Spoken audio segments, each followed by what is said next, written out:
you're an esteemed media guest. Some of you will be very familiar with her voice as one of the past co-hosts of All Things Considered, and now special correspondent to NPR, Melissa Block. So we are...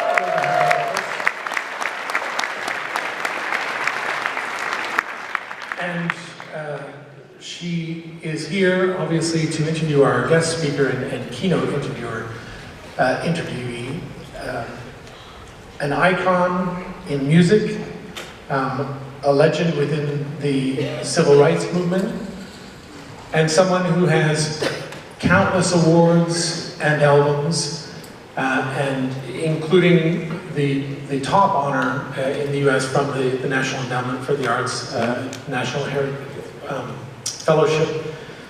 But all of those things, I think, while they stack up on a resume, looking at simply the front cover of her latest album, which won Album of the Year last night, which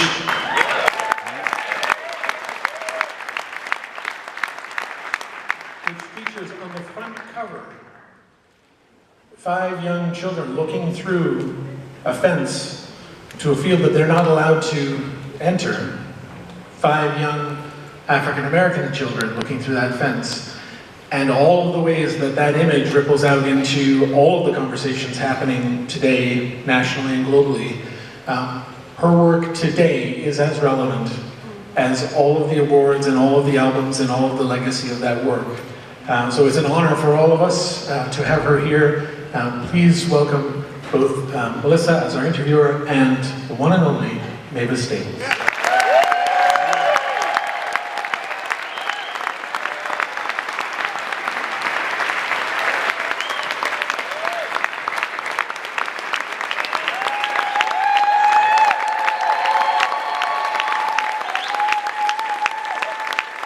These guys are blue. Thank you so much. I'm reminded, it's interesting that I'm speaking with you here. The last time I heard you sing live was 26 years ago, a couple miles from here at the New Orleans Jazz Festival. Is that right? In the gospel tent, and I'm quite sure that your family lifted the tent completely off the ground. I'm sure a lot of people in this room have that same experience. So it's great to see you again. Thank you. It's good to be here. I want to talk to you a little bit about the linkage that you see between the history of your family singing gospel songs, sacred songs, and the message songs that you started singing in the 60s, and the message of social justice and songs like Freedom Highway, When Will I Be Paid, Why Am I Treated So Bad? What is that connection that you drew, that your father drew? What do you see as that sort of connective tissue? Songs? Well, in general, with message songs and gospel. They're just songs of messages. You know, it's a long walk to D.C., but I got my walking shoes on. And When Will We Be Paid for the Work We've Done was just one of my favorite songs because it just told such a beautiful story. And I really can't remember the last one. You mentioned 3 songs. Yeah. Well, did your dad talk about how he saw that as an extension of gospel? A different kind of gospel? Indeed. Pops, he felt like if you're singing about love, you're singing gospel. And that was what we were singing about, coming together and being as one. And it's the folk.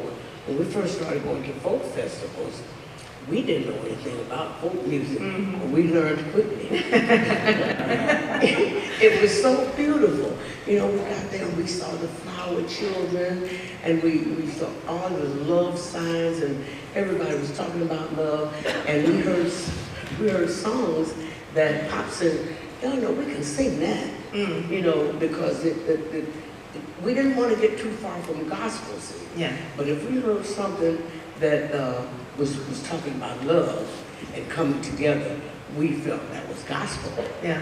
Because gospel is truth. Right. You know, and so we heard that something happened in here. That was the first one we did. And we heard, then we were with Dylan. And Pop, Yeah. we were listening, and Pop said, listen, now listen what that kid is saying. And he was saying, how many times, how many roads must a man walk down? Right. And when Pops, because literally, that was Pops. He used to tell us stories about when he was in Mississippi, he couldn't walk down the street. If a white man was coming on the same side of the street, Pops had to cross over. Right. So when he heard Dylan sing that, he said, we can sing that. We went home and learned it, got the album. And just songs, so we never wanted to get away from gospel. Yeah. But as time passed, we would sing more and more folk songs. We sing The Weight, Yeah. you know. And then Pops, in interviews, he would tell the people, don't categorize us. Just don't categorize us. We just sing. God gave us voices to sing and didn't tell us what to sing. Right. You know, but He said once, if you want to write for the Staples, read the headlines. yes. So he was looking for messages, right? He was looking for things that spoke to the moment. I'm sorry. He was looking for things that spoke to the moment. Indeed, Yeah. indeed. He tells us something. You want to write for the Staples? Read the headlines. And we wanted to sing about what was happening in the world today. And if we saw something happening that wasn't right, we wanted to try to fix it through a song. And Pop's song, Why Am I Treated So Bad? We would watch these children in the 50s, this is in the 50s, in Little Rock, trying to board a school bus, trying to integrate Central High School. And they were my age. So we were all on the floor, we would watch the news every day. It went on for so long. The mayor of Little Rock, the governor of Arkansas, and the president, Lyndon B. Johnson, said, let those children go to school. And we all wanted to see the kids go to school. We wanted to see them board up. Well, this day, they got up to the bus, they were going, and the policeman was really club across the door. And Pop said, now why are they doing that? Why is he treating them so bad? And he wrote that song that evening. And that turned out to be Dr. King's favorite. I want to ask you about a line in Freedom Highway. Your dad wrote, the whole world is wondering what's wrong with the United States. Yeah. And I'm wondering, as you sing, you still sing that song. Oh yeah, Freedom Highway. And what are you thinking about as you sing it now? You know what? 2020? I can't help but think about Pops. And I can't help but think about the marches. We would march up Freedom Highway. That was the very first song he wrote for the movement. And you just can't, I can visualize what we were doing. We were marching. And, you know, Pops, he was something. He would march up Freedom Highway, made up my mind, and I won't turn around. And I sing that song, I keep that song in my list on my shows, you know. So what do you think of now when you're singing that song? What's the 21st century connection for you? I think of the song.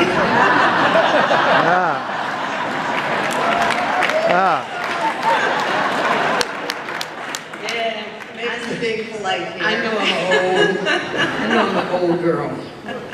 But yeah, no. I still think of the same thing because it's embedded. It's embedded in my mind what was happening when we first recorded that song. And I tell you, it's more powerful today. It's needed more today than it was back then. Why is that? Yeah. Why is that?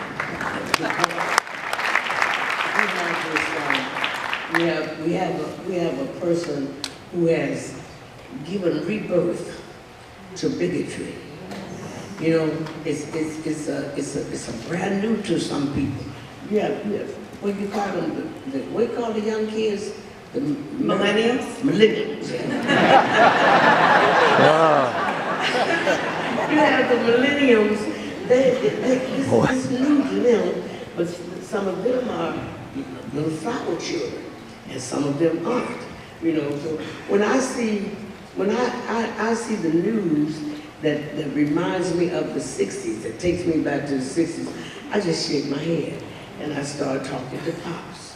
I'll pray, I talk to Dr. King, you know, and I just that keeps me from falling apart, you know, because it's something to see young men, handsome young men, walking with torches.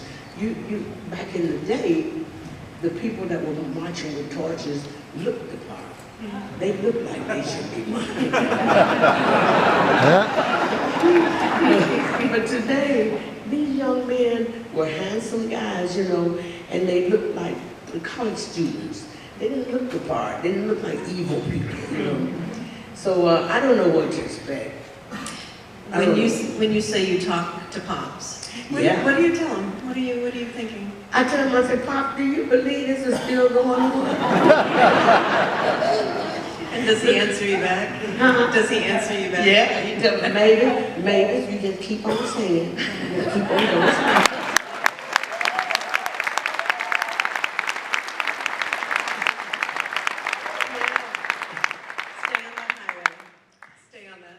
Stay on one highway. Stay on the Freedom Highway. Stay on the Freedom Highway. And march on up to Washington, you know, and beyond. And you know what I'm saying? Somebody knows that. But, you know, like I say, I'm just happy to still be here. And that I'm the last one, you know, myself and Congressman John Lewis, you know, and I'm just happy to still be here, to still be carrying the load, carrying the message, and I am the messenger, you know. So it's a lot more to be done. I'm not stopping. My last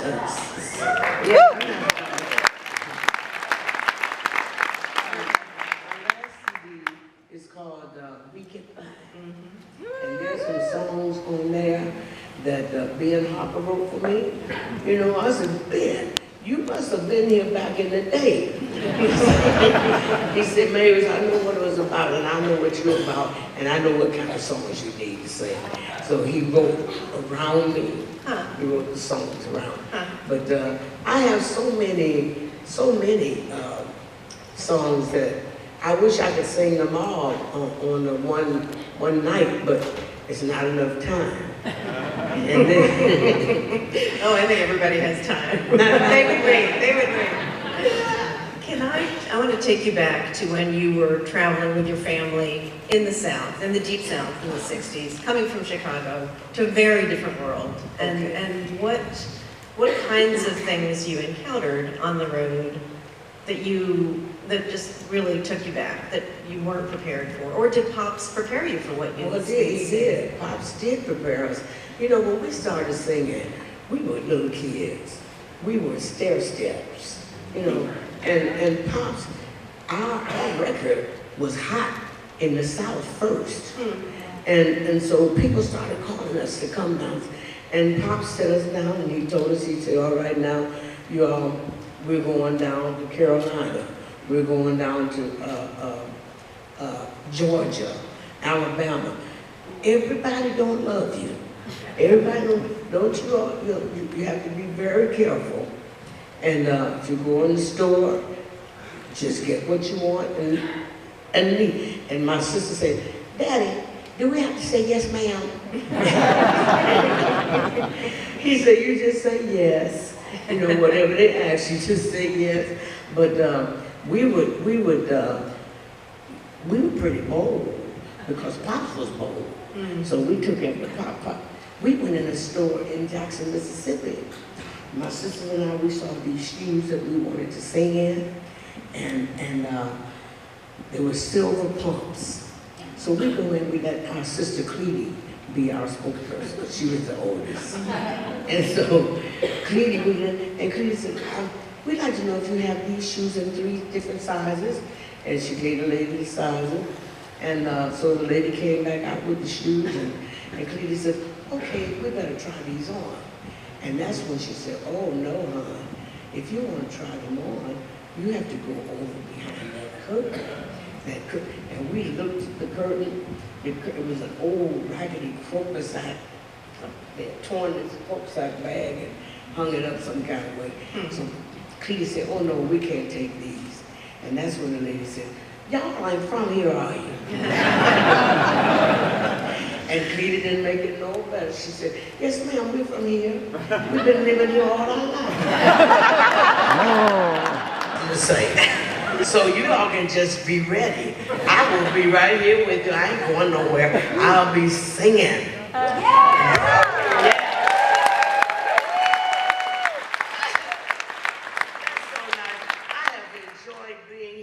Tell you, I have an award. When I first came in, I got an award. I don't know if you all saw that.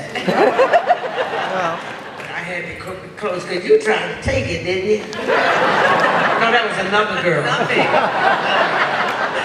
But I have really felt very happy to be here. I'm so happy being honored, and I'm just you know, I want to cry, but I don't want to cry because y'all don't want to see me cry. I get real ugly when I cry. But I just want to thank you all for having me. Thank you for having me.